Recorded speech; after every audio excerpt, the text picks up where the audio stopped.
Swimming pool बन गया, वादा पूरा हो गया। एस्ट्रो ट्रक बन गया, वादा पूरा हो गया। इनने अपना वचन नहीं निभाए, इसी कारण से इनकी पार्टी गई है। बात है नगर पालिका आपकी, विधायक आपका, मंत्री आपका, बावजूद इसके आप गिट्टियां उखड़ रही है। देखिए, ये वर्ष बालाघाट विधानसभा क्षेत्र के लिए बहुत महत्वपूर्ण वर्ष रहा है। हमारे नेता गौरीशंकर बिसेन जी की 52 वर्ष की राजनीतिक यात्रा का उनका सबसे बड़ा लिया गया संकल्प, मेडिकल कॉलेज का संकल्प पूरा हुआ है। नमस्कार, मैं हूं माधुरी कटरे ब्रह्म। आप देख रहे हैं थर्ड आई न्यूज़ की चुनावी चौपाल। आज हम खड़े हैं मुन्ना स्टेडियम बालाघाट में। हमारे साथ कुछ राजनीतिक पार्टियों की हस्तियां जुड़ी हैं, सामान्य जनता भी जुड़ी हुई है हमसे, और विभिन्न बालाघाट के मुद्दों पर हम बात करने वाले हैं। कांग्रेस है, भाजपा है, आम आदमी पार्टी है और एक आम जनता भी है जो गुजरे 5 सालों का रिकॉर्ड आपके सामने रखेगी। ये बताएगी कि चुनाव में कितने वादे पूरे हुए, कितने अधूरे रह गए, सत्तारूढ़ पार्टी किन वादों के पूरा होने का दंभ भरती है और विपक्षी पार्टी किन वादों के अधूरे रह जाने का बार बार दोषारोपण करती है। आइए जानते हैं चुनावी चौपाल में क्या कहता है वोटर और क्या कहती हैं दोनों ही पार्टियां, और यूं कहें कि क्या कहता है एक आम मतदाता। तो सबसे पहले कौन से वादे पूरे हुए, कौन से अधूरे रहे, अधूरे वादों की बात करें तो क्या कुछ लगता है आपको? देखिए, बालाघाट का ये बड़ा भारी दुर्भाग्य रहा कि यहाँ के जो 7 बार के विधायक और 2 बार के सांसद, जिन्होंने 33 साल तक लगातार जो कहते हैं कि हमने तथाकथित विकास किया, इन्होंने सिर्फ नाली और हैंडपंप का निर्माण किया और ये उसको ही विकास मानते हैं। विकास अगर किया है किसी ने तो इनके परिवार ने किया है। कभी ये खुद विधायक बन गए, कभी ये खुद सांसद बन गए, कभी इनकी पत्नी जिला पंचायत अध्यक्ष बन गई। अब मौका ये देख रही है जनता कि भाई, खबर में आ रहा है कि इनकी पुत्री जो है ये भारतीय जनता पार्टी से प्रत्याशी होंगी। बहरहाल इनकी तबीयत खराब है, भारतीय जनता पार्टी की भी तबीयत खराब हो गई है कल की हमारी नामांकन रैली को देखकर।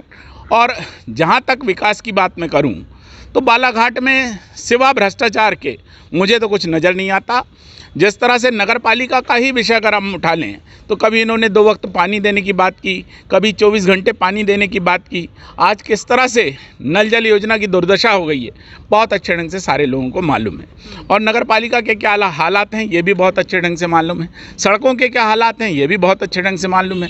स्वास्थ्य की क्या दुर्दशा हो रही है, किस तरह से जिला चिकित्सालय में भ्रष्टाचार का हाहाकार मचा है, ये सारे विषय को बहुत अच्छे ढंग से जनता देख रही है और इसका माकूल जवाब आने वाले समय में दिया जाएगा। जी, माकूल जवाब आने वाले समय में दिया जाएगा, लेकिन कुछ लोग असंतुष्ट हैं तो जाहिर सी बात है कुछ लोग संतुष्ट भी होंगे। आप कितना इत्तेफाक रखते हैं इनकी बातों से? देखिए, मेरे बड़े भाई साहब अनूप जी ने एक बात कही कि 7 बार के विधायक, 2 बार के सांसद।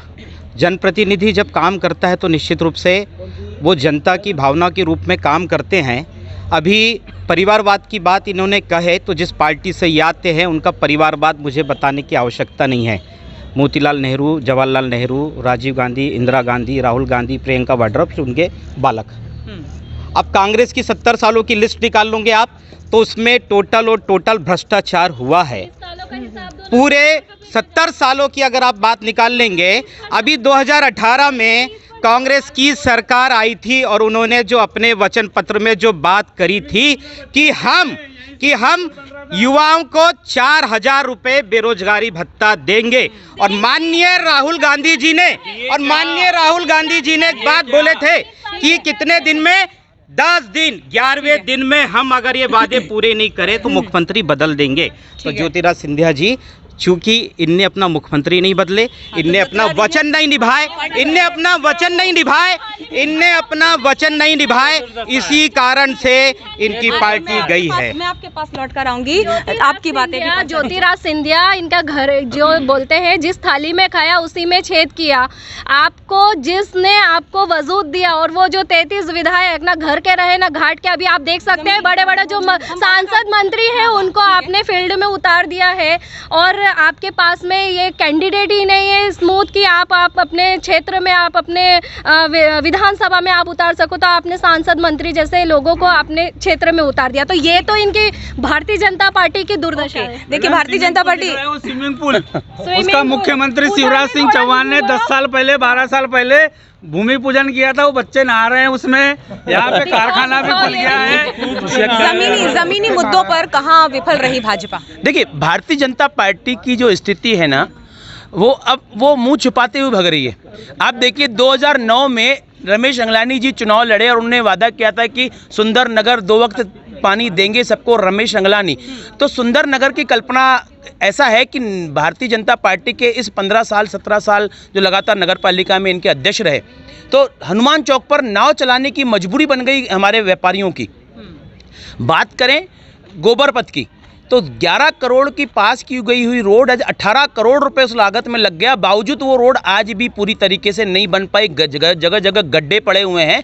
और सबसे बड़ी बात है कि सबसे बड़े भ्रष्टाचार का मुद्दा अभी तत्काल में जो स्टेशन रोड बनी है हमारी, स्टेशन से हनुमान चौक तक रोड, उस रोड के कंक्रीट बाहर निकल के आ गई और जो बन रही है। और बावजूद इसके यहाँ के जो मुख्य पूर्व मंत्री हैं और विधायक रहे गौरीशंकर बिसेन जी का बयान आया कि जिस व्यक्ति को हमने काम दिया वो नासमझ था, नया था, हमारे इंजीनियरों को काम नहीं आता। तो बॉस सबसे बड़ी बात है, नगर पालिका आपकी, विधायक आपका, मंत्री आपका, मुख्यमंत्री आपका, सांसद आपका, और सबसे बड़े नरेंद्र मोदी आपका और शिवराज चौहान भी आपका। बावजूद इसके आप गिट्टियां उखड़ रही है, तो निश्चित तौर पर भ्रष्टाचार से भरी हुई है भारतीय जनता पार्टी का अंत तय है।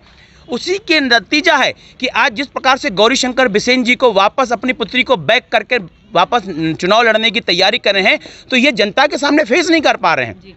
तो हमारा ये मानना है अब बालाघाट का मौसम बिगड़ चुका है, तो मौसम खराब हो चुका है, अस्पताल में पहुंच चुका है, ऐसा लोगों का कहना है। तो अब हमारे आदरणीय भारतीय जनता पार्टी के तो विकास के नाम से ना बालाघाट दुर्भाग्य है। 7 साल से लगातार विधायक हैं आप, और विधायक होने के बावजूद बालाघाट का विकास नहीं हुआ। निश्चित तौर पर हर व्यक्ति प्रताड़ित है, चाहे वो युवा वर्ग हो, चाहे वो किसान हो, चाहे वो व्यापारी हो, हर वर्ग आपसे परेशान है। उसी का खामियाजा है कि नगर पालिका के अंतर्गत जब अभी चुनाव हुए, ये अलग चीज़ है कि आपने वोट के परसेंटेज से आपके नगर पालिका अध्यक्ष बन गया, लेकिन वोट आप परसेंटेज से बालाघाट में 19,500 वोट कांग्रेस को मिले और 15,500 बीजेपी सिमट गई। शहर के अंदर 4,000 से माइनस में रही। निश्चित तौर पर लालबर्रा बालाघाट शहर इस बार पूरे मध्य प्रदेश के अंदर माननीय कमलनाथ जी के नेतृत्व में सरकार बन रही है और बालाघाट से इनका पत्ता साफ होने वाला है। जी, तो सत्तारूढ़ पार्टी पर बड़े ही गंभीर आरोप लगाए हैं, लेकिन हमेशा गेंद भाजपा या कांग्रेस के पाले में ही अब तक जाती चली आई है। तो भाजपा या कांग्रेस के अलावा क्या मतदाता कोई नया विकल्प भी तलाश रहे हैं? आइए जानते हैं, क्या कुछ ज़मीनी मुद्दे रहे जिन पर आपको लगता है कि सत्तारूढ़ पार्टी भाजपा या कांग्रेस जब भी रही विफल रही? निश्चित रूप से आज की तारीख हम देख रहे हैं, लगातार कांग्रेस 43 साल तक के मध्य प्रदेश में सत्ता में रही। उसके पश्चात 21 सालों से भारतीय जनता पार्टी सत्ता में है। हम मूलभूत बालाघाट ज़िले की आवश्यकताएं जो हैं, हमारे नौजवानों को रोज़गार के लिए कोई कल कारखाने नहीं हैं। आज तक के ना फेरोमैग्नीज प्लांट डल पाया, ना स्मेल्टिंग प्लांट डल पाया, ना कागज़ का कारखाना डल पाया। हमारे नौजवान लोग आज भी बालाघाट ज़िले के नागपुर, रायपुर, बेंगलोर, पुणे, तरह तरह दूर दूर शहरों में जाके काम की तलाश में भटक रहे हैं। अपने माँ बाप को छोड़ के, अपने परिवार को छोड़ के जा रहे हैं। जो लोग, कुछ लोग बच गए हैं, वो भारतीय जनता पार्टी के काम में लगे हैं। कुछ लोग ठेकेदारी कर रहे हैं, कम से कम उन्हें काम मिल रहा है। 50% कमीशन का आरोप भारतीय जनता पार्टी के सरकार में लग चुका है, ठेकेदारों ने आरोप लगाया है। ऐसी सरकार चल रही है मध्य प्रदेश। हम देख रहे हैं यहाँ पे किसानों की फसलों के रेट नहीं मिल पा रहे हैं। 2667 रुपये कुंटल की धान की खरीदी हो, 3000 रुपये कुंटल की धान की खरीदी हो, तब हमारा किसान खुशहाल होगा।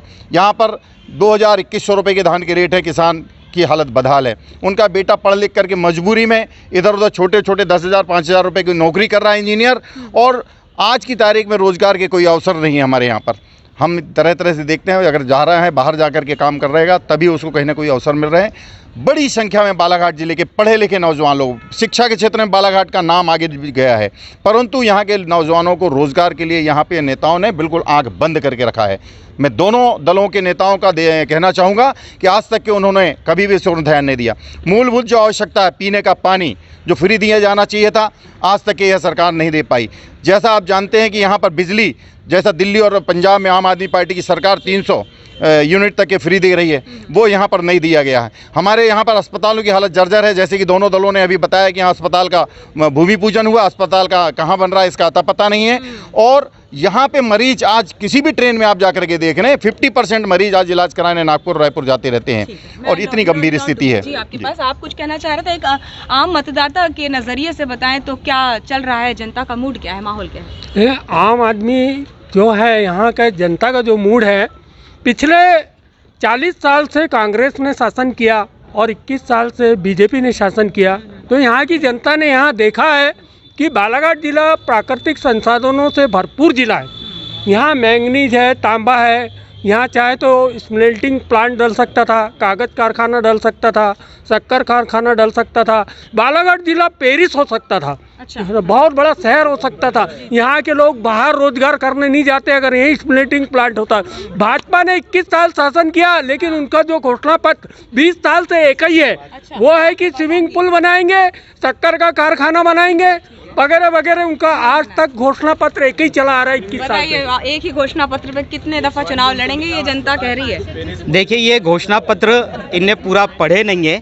उस घोषणा पत्र में अनेकों बात के वादे पूरे हो चुके हैं और हर बार जो नया क्या काम करना चाहिए सरकार को आने के बाद उसकी घोषणा होती है। आपको मैं एक बात बताना चाहूँगा, जिस स्थान में हम लोग यहाँ पे खड़े हुए हैं, इससे पहले यहाँ पूरा यूथ यहाँ पे है। चूँकि अभी भाई साहब ने एक बात बोले कि यहाँ के लोग, आपको पता है कि बालाघाट में सर्वाधिक लोग सरकारी नौकरी में लगे हैं, क्योंकि बालाघाट में शिक्षा का स्तर बहुत आगे है।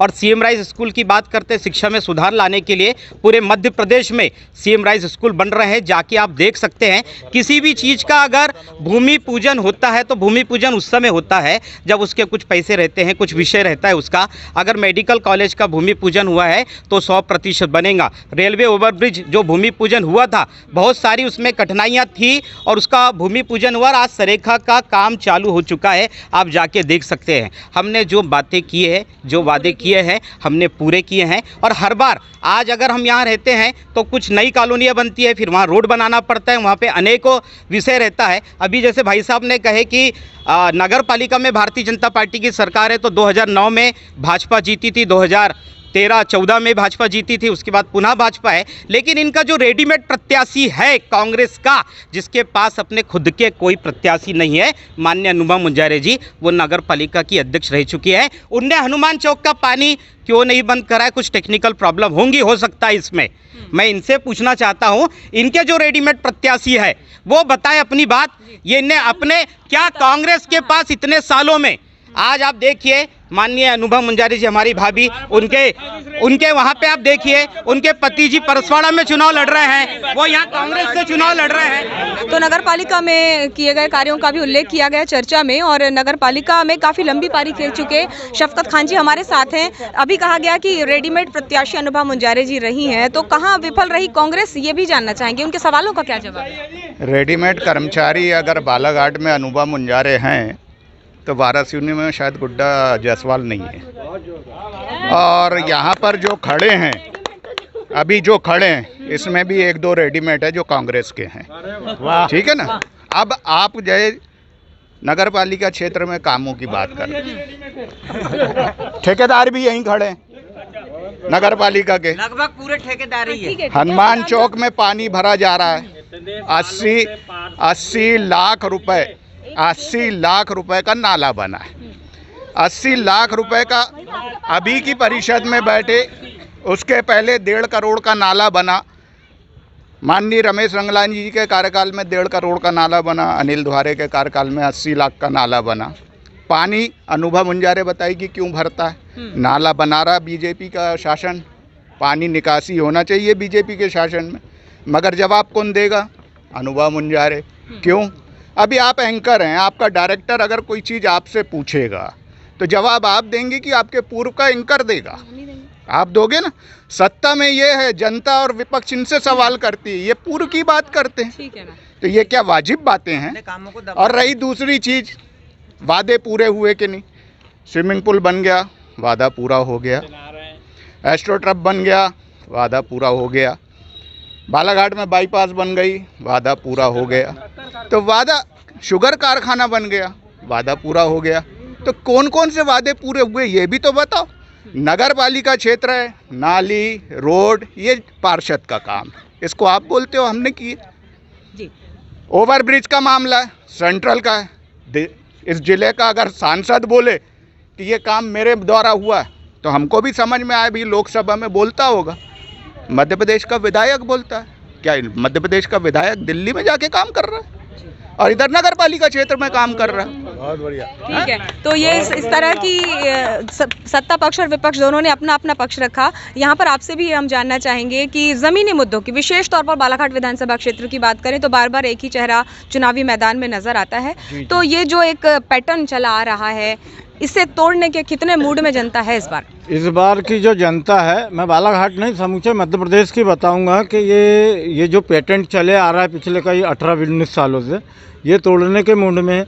और दूसरी चीज़, हमारे बालाघाट में जो हमारी कांग्रेस प्रत्याशी है श्रीमती अनुभव मुंजारे, अभी हमारे छोटे भाई बोल रहे थे कि अनुभव मुंजारे ने हनुमान चौक के जो पानी भर रहा है उसके लिए क्या करी थी। तो मैं ये बता दूं कि आज अनुभव मुंजारे को पिछले करीब 12-13 साल हो गए यहाँ नगर पालिका की अध्यक्ष नहीं है। लेकिन आज भी आप बालाघाट शहर के किसी भी वार्ड में जाओ और जाकर के ये पूछ के दिखाओ कि नगर पालिका अध्यक्ष कौन है, तो आज भी वो अनुभव मुंजारे बोलेगी। तो आपके रमेश रंगलानी, अनिल दुआरे और सुरजीत ठाकुर ये क्या कर क्या रहा है? भारतीय सुरजीत ठाकुर कर क्या रहा है? इनका नाम क्यों नहीं चल रहा है? दूसरी चीज़, अनुभव मुंजारे एक विकास महिला के रूप में जानी जाती है। आज हम देख रहे हैं अभी पिछले एक हफ्ते से, कभी मौसम बिसेन शाम को, तो सुबह गौरी शंकर बिसेन, शाम को मौसम बिसेन, फिर गौरी शंकर बिसेन। ये क्या है? ये एक दहशत है। ये श्रीमती अनुभव मुंजारे जो कांग्रेस में आके प्रत्याशी बनी, ये उनकी एक दहशत है। और निश्चित तौर पे हम बालाघाट विधानसभा क्षेत्र जो है हम ऐतिहासिक वोट से जीत रहे हैं। और जो इनकी जो बपोती चलते आ रही पिछले 7 विधायक 2 सांसद, वो ख़त्म होने वाला है जी। भाजपाई भी हमारे साथ हैं और भाजपा के पूर्व पार्षद भी हमारे साथ हैं। तो ये बताइए कि आपको क्या लग रहा है कि सत्ता विरोधी लहर चल रही है? कोई विरोधी लहर नहीं है। देखो क्या है, इनसे कुछ बनता तो है नहीं, सिर्फ चिल्लाने का काम है। अब ये नगर पालिका की जैसे बात कर रहे हैं, भीम फुलसुंग जी 5 साल रहे, अनुभव मुंजारे 8 साल रही, 13 साल का इनका कार्यकाल रहा। 13 साल में इन्हें कौन सा नगर पालिका क्षेत्र में एक हाथ काम करे बता दे, बताओ अभी। नहीं, मेरी बात सुनो। उस क्षेत्र में श्याम पंजवानी जी भी रहते हैं, कांग्रेस के नगर के अध्यक्ष रहते हैं, पूर्व पार्षद रामलाल भाऊ रहते हैं। वो सरेका क्षेत्र, जिस क्षेत्र में पानी नहीं आता था, उपनगरीय क्षेत्र सरेका कहलाता था, वहाँ की जनता बूंद बूंद पानी के लिए तरसती थी। लेकिन उस पानी, सरेका के कोने तक पानी सिर्फ रमेश रंगलानी जी ने दिए, भारतीय जनता पार्टी की सरकार ने दी। हमारे यहाँ के विधायक जिनने 72 लाख रुपए की पानी की टंकी का निर्माण किया। ठीक है। अभी अगर आप लोग इसी तरह तुम बात कर सकते हो, दूसरी जी ठीक है, हम हमारे साथ आम आदमी पार्टी भी है। केवल मुद्दा भाजपा और कांग्रेस का नहीं, आप बताएं। आम आदमी पार्टी भी हमारे साथ है, एक सामान्य मतदाता भी हमारे साथ है, युवा भी हमारे साथ है। केवल नगर पालिका ही एक ऐसा क्षेत्र नहीं जहां से कोई विधायक चुना जाए। जमीनी मुद्दे बहुत सारे हैं, विधायक से क्या संतुष्टि क्या असंतुष्टि रही, जमीनी मुद्दे कहां पूरे हुए कहां अधूरे रहे, इस बात पर हम चर्चा कर रहे हैं। आपको क्या लगता है, लांजी विधानसभा क्षेत्र से आप ताल्लुक रखते हैं, जमीनी हकीकत जानना चाहें, ग्राउंड जीरो की बात करें तो कहां सफल रहे कहां विफल रहे सत्ता पक्ष? मैं ये बताना चाहूँगा कि देश की आज़ादी के बाद हमने आज तक कांग्रेस का भी शासन देखा है, चाहे वो केंद्र में हो या राज्य में। हमने बीजेपी का भी शासन देखा है, चाहे वो केंद्र में हो या राज्य में। मैं समझता हूँ कि दोनों पार्टियों के द्वारा जनता को ठगा गया है। देश की आज़ादी के बाद भी आज हमारी गाँव की जनता की स्थिति इतनी दर्दनाक और शर्मनाक है कि अगर हम गाँव में जाते हैं और वहाँ का मुआयना करते हैं तो हमें शर्म आती है कि जहाँ एक ओर हम चांद पर जाने की बात कहते हैं और दूसरी ओर हमारे देश की स्थिति, बदहाल स्थिति इतनी खराब हो चुकी है कि मेरे देश का बच्चा ना पढ़ पाता है, ना मेरी देश की महिलाओं को अच्छा स्वास्थ्य मिल पाता है। ऐसी देश की स्थिति हो गई। मैं समझता हूं कि दोनों सरकारों ने, चाहे वो बीजेपी हो कांग्रेस हो, देश की स्थिति को इतनी शर्मनाक बना दिया है कि मैं गर्व से अपने छोटे बच्चे की आंखों में आंखें डाल के ये नहीं कह सकता कि अगर वो डॉक्टर बनने का सपना देखता है तो वो डॉक्टर बन सकता है। ऐसी शर्मनाक स्थिति अगर देश में पैदा की है तो वो कांग्रेस और बीजेपी ने की है। मैं समझता हूं कि जिस तरह से गंगाधर ही शक्तिमान है और शक्तिमान ही गंगाधर है, उसी तरह से बीजेपी ही कांग्रेस है और कांग्रेस ही बीजेपी है। मैं अगर कांग्रेस की सरकार को वोट बनाने के लिए कांग्रेस को चुनूंगा तो कल को चल के कांग्रेस के 50 नेता बीजेपी में चले जाएंगे। अगर मैं बीजेपी को शासन बनाने के लिए बीजेपी को चुनूंगा तो बीजेपी के 50 नेता कांग्रेस के शामिल हो जाएंगे। तो लोकतंत्र की हत्या इस तरह से होती। आम आदमी का लोकतंत्र में कोई योगदान नहीं रह गया है।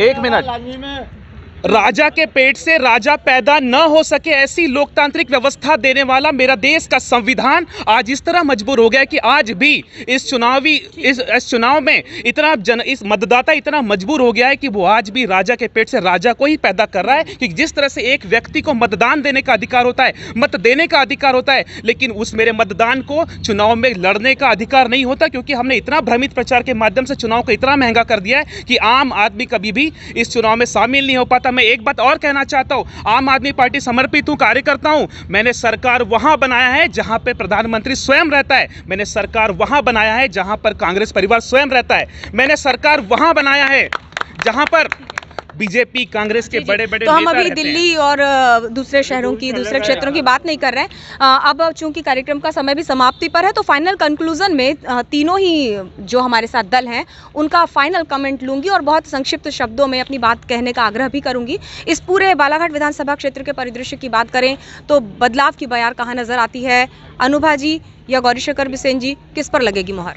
निश्चित तौर पर मैं 2 मिनट, क्योंकि वार्ड नंबर 30 की बात हुई है, राजेश लिलारे जी ने बोला, तो मैं उनको बता नहीं 2 मिनट सुन दो, सिर्फ जवाब इसलिए देना चाह रहा हूँ कि वो बोल रहे थे वार्ड नंबर 30 का जो विकास हुआ नल जल, ये तो शायद राजेश लिलारे जी को नहीं मालूम कि रेलवे क्रॉसिंग के बाद जो सरेखा में नल आया है, जल जो आई है, वो हमारे उस समय की नगर पालिका अध्यक्ष अनुमा मुंजारे जी और हमारे विधायक अशोक सिंह सरस्वत जी का 2.5 लाख रुपये पे करने के बाद वो नल वहाँ तक पहुँचा है। भारतीय जनता पार्टी का इसमें कहीं कहीं रोल नहीं है। और रही बात कि फाइनल कमेंट के लिए, तो निश्चित तौर पर पूरे बालाघाट विधानसभा में एक कांग्रेस की लहर है। अनुमा मुंजारे जी निश्चित तौर पर 25-30 हज़ार वोटों से जीत रही हैं।